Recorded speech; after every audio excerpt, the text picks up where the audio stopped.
Oke, Assalamualaikum warahmatullahi wabarakatuh, Bapak Ibu. Oke, terima kasih. Selamat siang, salam sejahtera bagi kita semua.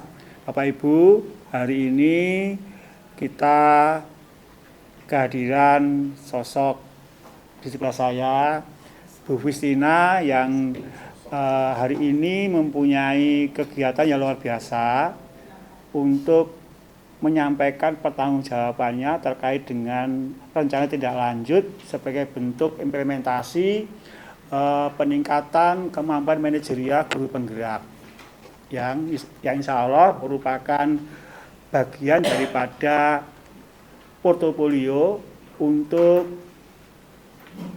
persyaratan pelengkap maju pada jabatan pengawas atau kepala sekolah. Nah, nanti beliau akan mempresentasikan kaitannya dengan guru penggerak yang nanti kami mohon Bapak Ibu manakala ada hal-hal yang kurang jelas berkenan untuk menyampaikan unek-uneknya terkait dengan materi guru penggerak sehingga beliau nanti mau atau bisa memberikan edukasi, pemahaman terkait dengan guru penggerak bagaimana. Dan paling tidak dengan pertanyaan Bapak Ibu nanti menambah poin bagi Bu Fistina, kemudian bagi Bu Fistina untuk penyusunan portofolio sebagai salah satu syarat maju ke pengawas atau kepala sekolah. Sekali lagi, syukur kita panjatkan ada perwakilan dari SMA 1 Grogol, Bu Fistina nantinya yang awal nanti yang akan maju lebih dahulu, disusul nanti Bu Sumarni juga Pak Jainuri. Insya Allah nanti dua-duanya akan melakukan kegiatan yang sama.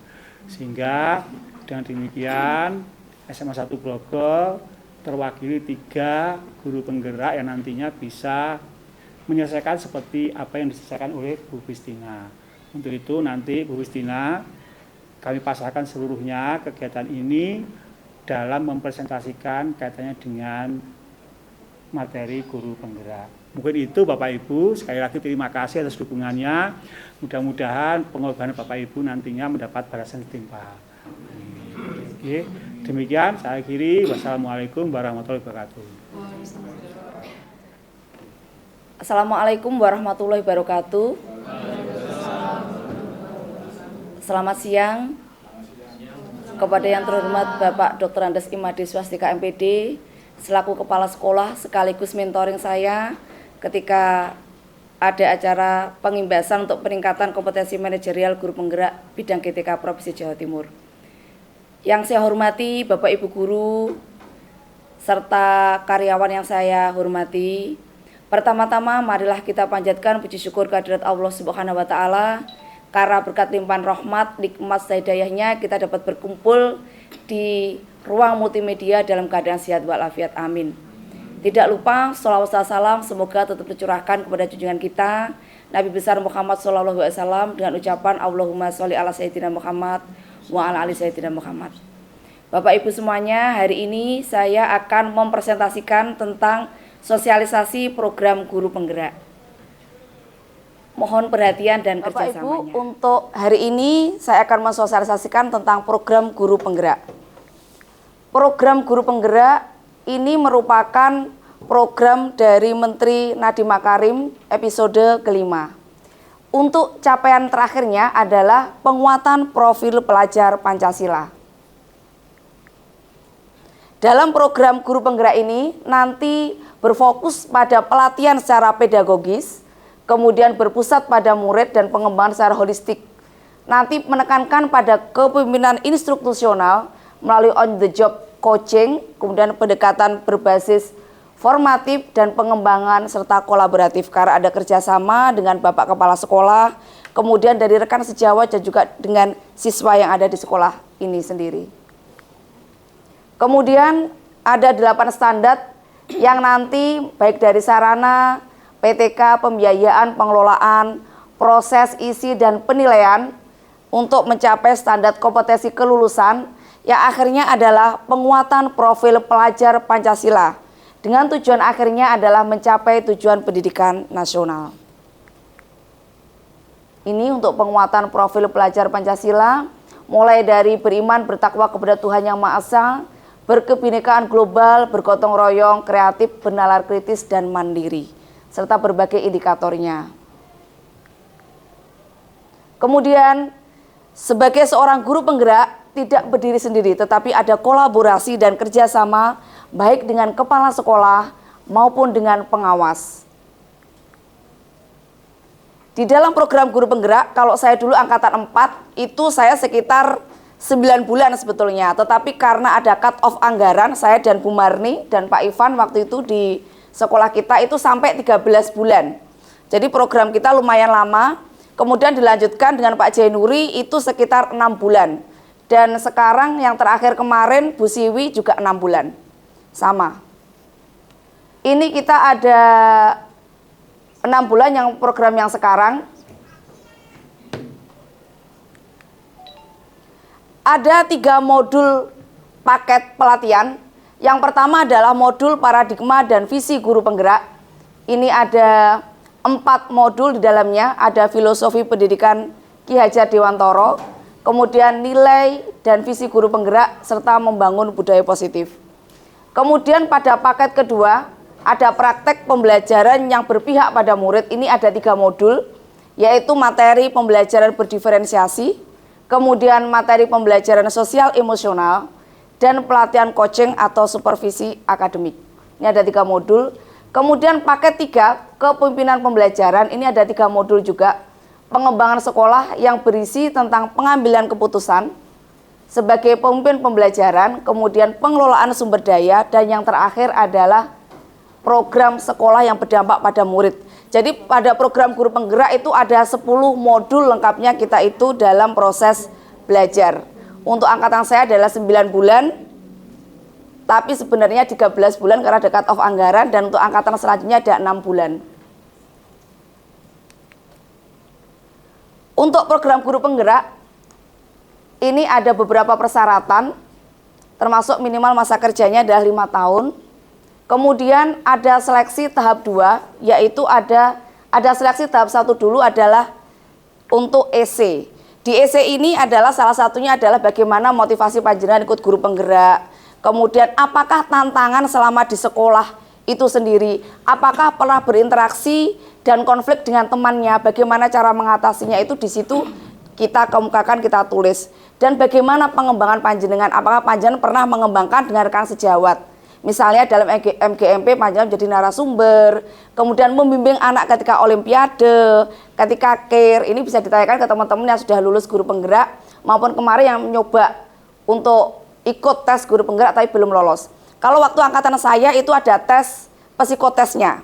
Jadi ada tes matematika ya Bu Maria, ada tes matematika, ada tes psikotes seperti tes CPNS. Angkatan saya, angkatan pertama di Kabupaten Kediri. Saya angkatan keempat di Indonesia, tapi angkatan pertama di Kabupaten Kediri. Tapi untuk angkatan selanjutnya tidak ada tes psikotes. Untuk angkatan selanjutnya. Kemudian dalam program ini kita melakukan pelatihan mulai dari modul 1.1, ini refleksi filosofis pendidikan nasional Ki Hajar Dewantoro. Kemudian nilai dan peran guru penggerak, ada loka karya ke-1 sampai seterusnya. Loka karyanya ada sekitar, ini ada sekitar berapa Bu kemarin Bu? Ada sekitar 7 loka karya. Yang terakhir adalah panen karya. Kemarin yang dihadirkan adalah Bapak Kepala Sekolah. Kebetulan kemarin Pak TJ berhalangan hadir, yang menghadiri untuk saya itu Pak Deni. Selama 3-4 kali ini Pak Deni terus yang ikut menghadiri di loka karya. Jadi kita pembelajarannya ada 2 Bapak Ibu. Kita pembelajarannya ada yang daring. Modul itu yang mengajar namanya fasilitator dan instruktur, dan kita juga ada pembelajaran secara luring namanya adalah pengajar praktek. Itu yang ke sekolah yang menilai kita ketika kita membuat tugas dan menilai pembelajaran di dalam kelas juga. Jadi ada 3 guru kita, semuanya adalah aktor guru penggerak. Ini kemudian sampai terakhir adalah loka karya 6, keberlanjutan pengembangan diri dan sekolah. Kemudian ada loka karya ke-5, kolaborasi dalam pengelolaan program yang berpihak pada murid. Kemudian juga ada modul 3.3, modul 3.2, kemudian loka karya 4, penguatan praktek coaching. Yang terakhir adalah panen hasil karya.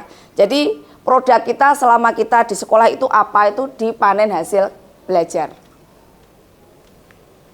Kemudian ini dokumentasi saya ketika saya konsultasi dengan Bapak Kepala Sekolah, kemudian ketika saya melakukan kolaborasi dengan rekan sejawat, melakukan loka karya, dan kolaborasi dengan pengajar praktek atau PP.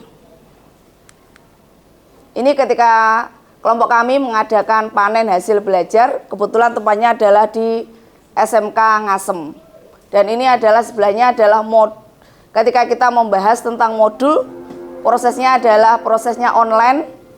Jadi kebetulan instruktur saya itu dari Riau, fasilitator saya dari Riau.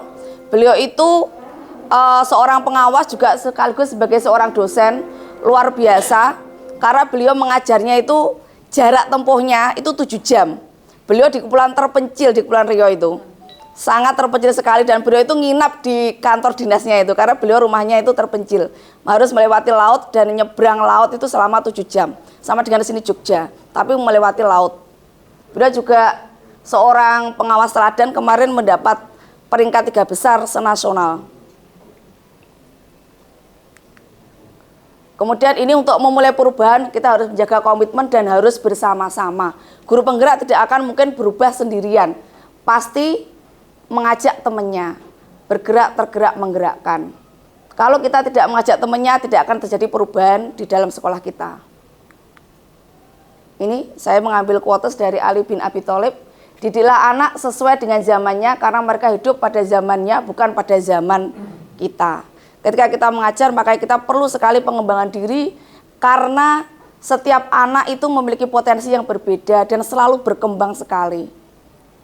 Makanya teknologi harus tetap diikut-sertakan, ikut membatik, ikut apa, walaupun grudal gratul istilah saya mesti tanya Mas Galih, tanya Pak Denny, ini bagaimana, tanya Bu Dona, karena selalu berkembang sekali, teknologi selalu berkembang. Kalau kita nggak berkembang, kita akan ketinggalan. Kemudian dari Ki Hajar Dewantara, anak-anak hidup dan tumbuh sesuai kodratnya sendiri. Pendidik hanya dapat merawat dan menuntun tumbuh kodratnya itu. Karena anak-anak itu memiliki potensinya sendiri. Mungkin ada anak yang pintar sekali main basket, tapi untuk matematikanya kurang. Ada anak yang pintar bahasa Inggris, tetapi untuk fisikanya masih kurang. Karena mereka memiliki potensi dan bakat sendiri-sendiri. Kita sebagai seorang guru hanya sebagai fasilitator untuk menumbuh kembangkan mereka, agar mereka berkembang sesuai dengan bakatnya dan mencapai kebahagiaan. Ini Bapak Ibu yang dapat saya sampaikan. Untuk selanjutnya saya hanya menyampaikan 1 modul saja karena ada 10 modul yang kita pelajari selama 9 bulan. Saya hanya menyampaikan 1 modul saja. Bapak Ibu, di sini saya hanya menyampaikan 1 modul saja, modul yang terakhir, yaitu pengelolaan program yang berdampak pada murid. Ini kata Mas Menteri ya, sudah ganti tapi ya, besok dimanapun Anda berada, lakukan perubahan kecil di kelas Anda. Ya, walaupun Bapak Ibu guru hanya memindahkan seorang anak, misalnya pindah muter tempat duduk, itu sudah merupakan perubahan kecil. Nah ini, apakah Bapak Ibu pernah melaksanakan sebuah program, baik itu berupa intrakurikuler, kokurikuler atau ekstrakurikuler yang di masa lalu sangat berkesan? Dan mengapa pengalaman itu berkesan? Bisa saling berbagi, silakan. Bapak Ibu silakan yang mau berbagi tentang kegiatan yang pernah didampingi baik intrakurikuler, ekstrakurikuler maupun kokurikuler. Silakan Bu Satria. Baik, terima kasih atas kesempatan yang diberikan. Di sini saya akan berbagi tentang pengalaman saya dalam membimbing anak-anak dalam mempersiapkan lomba cerdas cermat 4 pilar yang diadakan oleh MPR. Jadi setiap tahun MPR itu mengadakan kegiatan namanya Lomba Cerdas Cermat 4 Pilar yang terdiri dari Undang-Undang Dasar, kemudian Pancasila, TAP MPR, dan NKRI. Jadi pengetahuan-pengetahuan itu di mana kita juga mendapatkan materi itu buku-buku dropping dari MPR ya. Jadi langsung dari penerbitnya MPR. Itu ada sekitar 6 buku dan itu yang harus dipelajari oleh anak-anak. Jadi saya mesti mulainya dari pagi, minta izin dulu ke Bapak Ibu pengajarnya juga. Karena dari pagi sampai sore yang harus dihafalkan itu mulai dari pasal 1 sampai pasal 37, termasuk ayat-ayat dan penjelasan-penjelasan yang lain. Jadi harus ngepres juga sih Bu ke anak-anaknya. Nah, dari situ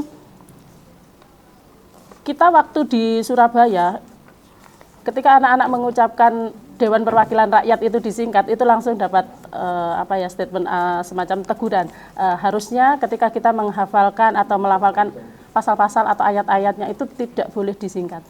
Nah, dan alhamdulillah dari usaha anak-anak ini, anak-anak berhasil masuk menjadi juara 1 provinsi Jawa Timur, dan bisa melaju ke babak nasional di Jakarta. Walaupun ketika kita di Jakarta, kita masih harus tersisihkan dulu sementara. Jadi terima kasih, itu yang pernah saya alami sebenarnya. Terima kasih. Terima kasih, bisa tadi kasih plus buat Ibu Guru. Dalam program yang berdampak pada murid ada istilah student agency, benar Pak Agus ya, student agency. Itu student agency. Kalau diistilahkan adalah kepemimpinan murid kalau di bahasa Indonesia kan. Ini dari tokoh Bandura, seorang tokoh pendidikan. Ada aksi, ada refleksi, ada visi, dan ada intensi. Nah ini, bahwa murid kita itu adalah sosok yang aktif. Mereka bisa membuat pilihan, membuat pendapat, membuat opini yang akan berpartisipasi dan berkontribusi dalam proses pembelajaran dan mengkomunikasikan kepada orang lain, melakukan tindakan nyata sebagai hasil belajarnya. Karena murid itu saat aktif, mereka membuat keputusan dan berpihak. Apabila mereka diikut sertakan, mereka pasti akan bertanggung jawab, karena tidak hanya sekedar pilihan dari orang dewasa, tetapi mereka juga ikut memilih. Jadi Bapak Ibu, biasanya kalau saya dalam proses pembelajaran itu ada istilah refleksi. Ketika proses refleksi saya tanyakan bagaimana, oh Bu Tina itu kalau mengajar katanya terlalu cepat, itu pernah dikritik sama anak-anak. Kalau menjelaskan terlalu cepat. Kadang-kadang, oh iya Bu, sebentar Bu, saya tak dulu, terus kemudian ada yang berpendapat lagi lah gitu. Dan anak-anak diberikan pilihan. Kalau panjenengan ingin membuat misalnya presentasi menggunakan PowerPoint, jangan hanya satu pilihan. Mereka bebas menggunakan sesuai dengan keinginan mereka. Apakah menggunakan kertas manila, mind map, apakah menggunakan banner, apakah mereka menggunakan infografis, apakah mereka menggunakan PPT. Lah ini bisa panjenengan terapkan dengan metode pembelajaran berdiferensiasi, diferensiasi produk. Kemudian dalam kepemimpinan murid ini voice, suara mereka, gagasan mereka, pandangan mereka, keinginan mereka juga diikut sertakan. Choice, kesempatan yang diberikan kepada murid untuk memilih cara. Bu, aku senengane belajar kalau delok video, ya sudah. Kita memfasilitasi dengan menayangkan sebuah video. Bu, aku senengane belajar karo mlaku.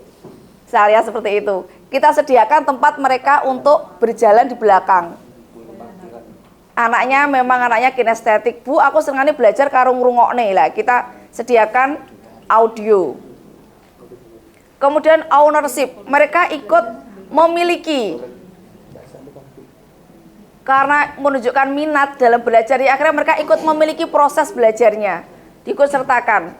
Bapak Ibu Guru pernah nggak menanyakan besok kita belajar menggunakan metode apa? PBL misalnya, discovery learning, pernah nggak menanyakan ke anak-anak? Gimana Firia? Iya, kalau saya sendiri memang belum pernah menanyakan besok anak-anak mau belajar dengan menggunakan model apa, karena kan siswa sendiri kurang mengetahui model-model pembelajaran. Tapi dari gurunya sendiri yang menentukan berdasarkan karakteristik dan gaya-gaya belajar siswa di dalam kelas. Jadi kita sesuaikan dengan karakteristik dan gaya belajar siswa apa, baru kita tentukan model pembelajaran yang sesuai, begitu Bu. Kalau untuk bahan ajarnya pernah menanyakan ke siswa apa tidak Bu? Kalau untuk bahan, kita memakai apa? Apakah video Oh iya, kalau seperti itu iya biasanya saya tanyakan kalian misalkan mau kita mencari permasalahan biasanya yang saya gunakan dalam model problem based learning itu permasalahan yang kita munculkan itu berasal dari apa itu biasanya saya tanyakan ke anak-anak. Biasanya anak-anak saya perkenalkan kalian mau memilih permasalahan dari koran ya silakan kalian bawa koran. Kalau ada yang mau memilih permasalahan dari video ya mereka akan membawa video untuk digunakan belajar keesokan harinya begitu. Bapak Ibu, berikut ini akan saya tayangkan contoh video program yang berdampak pada murid. Kebetulan kemarin saya berkolaborasi dengan Pak Eko selaku pembina di Wiyata dan juga Pak Ugi selaku guru kewirausahaan dan prakarya dan dua teman saya yaitu Bu Marni dan Pak Ivan selaku guru penggerak angkatan keempat.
Potensi tingkatan prestasi, lahirkan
Ya Bapak Ibu, ini adalah video saya di 3.3 program berdampak pada murid.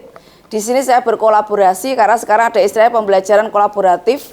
Ini bisa juga di ATM oleh teman-teman yang ada di P5. Sekarang ada berkebinekaan global dan juga bisa diinovasi juga oleh Wakasek Kesiswaan untuk program kelas meeting. Karena program kelas meeting, jadi setiap anak yang ada di kelas-kelas memiliki kepemilikan suara, voice choice dan ownership, mereka ingin menampilkan apa, dan sekolah memfasilitasi dengan berbagai macam kegiatan. Untuk yang selanjutnya, saya akan menampilkan yang video 3.2 nanti berkaitan dengan pengembangan sekolah untuk yang kedua. Sesi kedua maksudnya. Nanti berkaitan dengan pengembangan sekolah.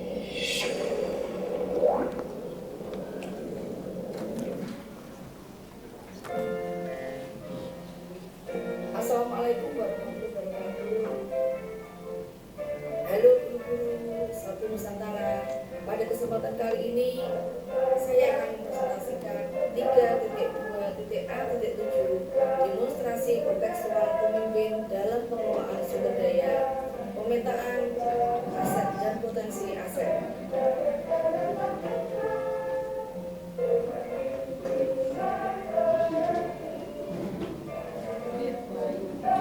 Editan Coblos.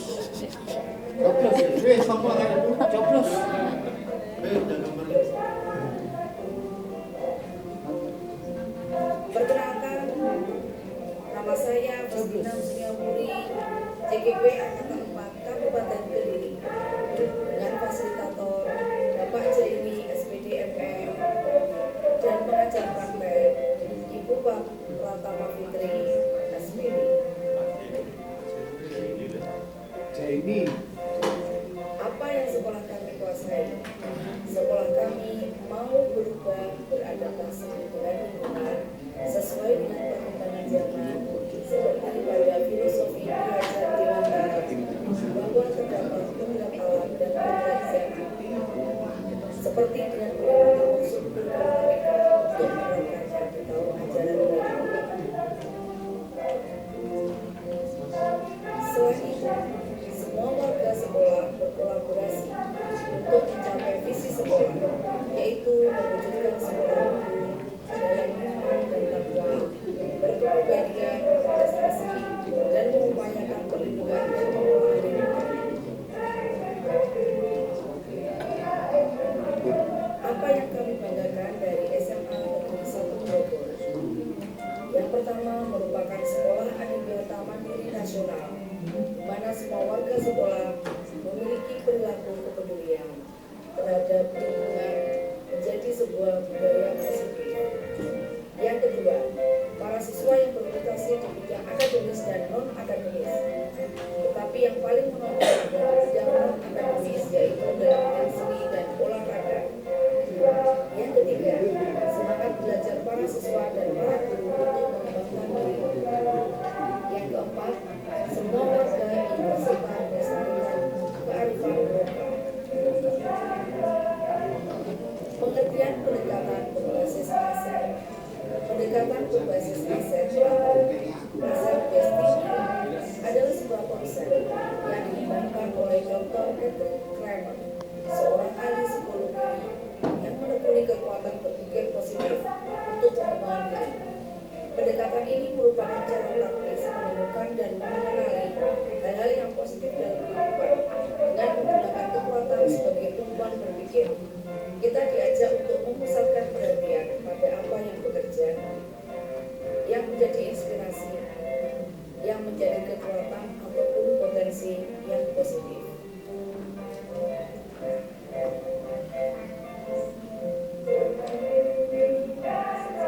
Kekuatan apa yang kami miliki untuk masyarakat atau komunitas sekitar?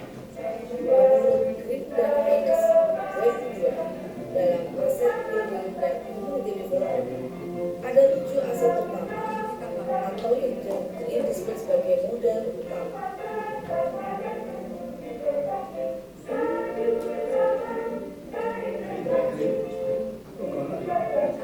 Belum lahir.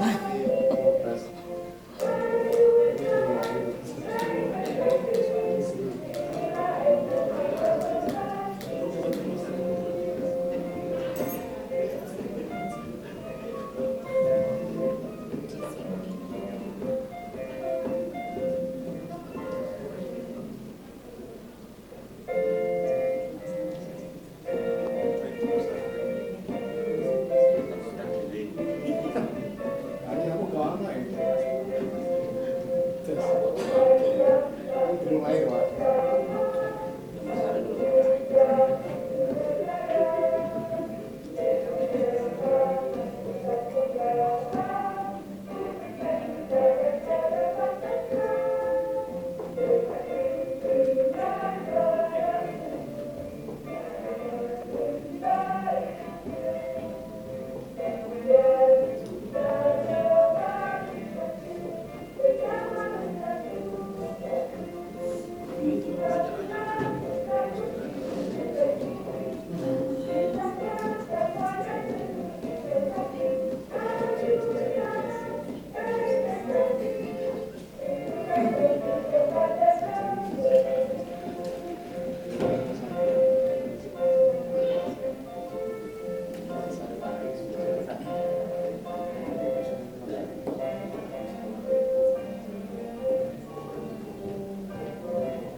Bukan calon, sekarang sudah jadi bandara. Masih calon, sekarang sudah jadi bandara.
Bapak Ibu, itu tadi ada 7 aset modal yang kita miliki untuk memajukan sekolah kita.